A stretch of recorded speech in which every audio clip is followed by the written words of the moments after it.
Сәлем достар, баршаңызға. Менің арнама қош келдіңіздер. Бүгін сіздермен бірге үй жағдайында қазанның қақпағында нан пісіретін боламыз. Нанымыз өте керемет болып шықты, өздеріңіз көріп тұрғандай.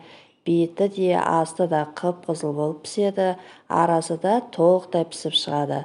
Сіздерге де жасауға кеңес беремін. Міне өздеріңіз көріп тұрғандай жұп-жұмсақ, дәмді болып шықты. Менің YouTube арнама тіркелмесеңіз тіркеліп, қоңыраушаны басып кетіңіздер. Ең алдымен ыдысымызға суымызды құйып, жылы үстінен ашытқымызды салып, қантымызды салып, араластырып, бетін жауып қоямыз. Яғни, апарасын дайындайтын боламыз. Ашытқымыз көтерілген соң, жылы сүтімізді құйып, тұзымызды салып, кішкене сұйық майымызды қосып, араластырамыз. Және алдын ала електен өткізіп алған ұнымызды салып, қамыр илейтін боламыз.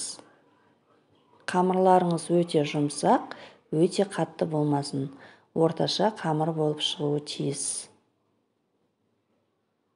Міне дәл осылай етіп, қамырымызды жақсылап илеп аламыз. Енді илеп болған қамырымызды бетін жауып, жылығып орап, 1-1,5 сағатқа ашығанша бетін жауып қоямыз. Міне арада осы уақыт өткен соң қамырымыз көтеріліп ашыды. Дайын болған қамырымызды ыдыстан босатып, нанның формасына ыңғайлы етіп кесіп аламыз. Мен 3 нан шықты менде. 3-ке бөліп алдым. Дәл осылай суалалап, нанның формасын дөңгелек етіп жасайтын боламыз.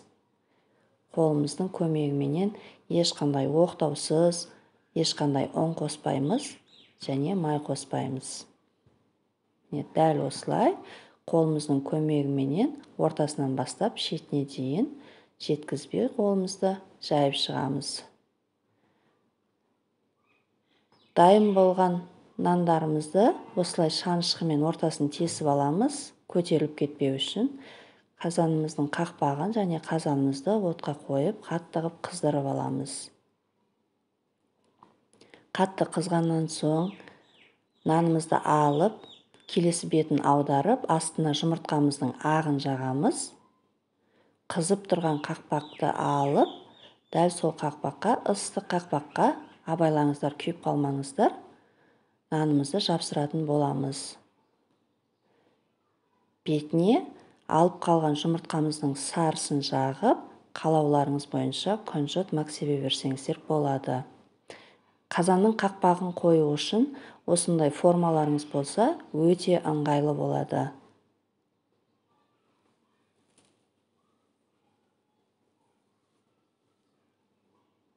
Және қазанымыздың ішіне күйіп кетпеу үшін тұз салып қойыңыздар. Міне дәл осылай. Абайлаңыздар, өте ыстық болады. 20-25 минутта орташа отта пісіп шықты.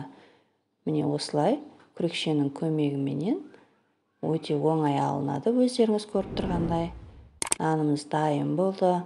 Сіздерге де ас болсын. Назарларыңызға көп-көп рахмет. Менің рецепттерім ұнап жатса, лайк басып, комментарий қалдырып кетіңіздер.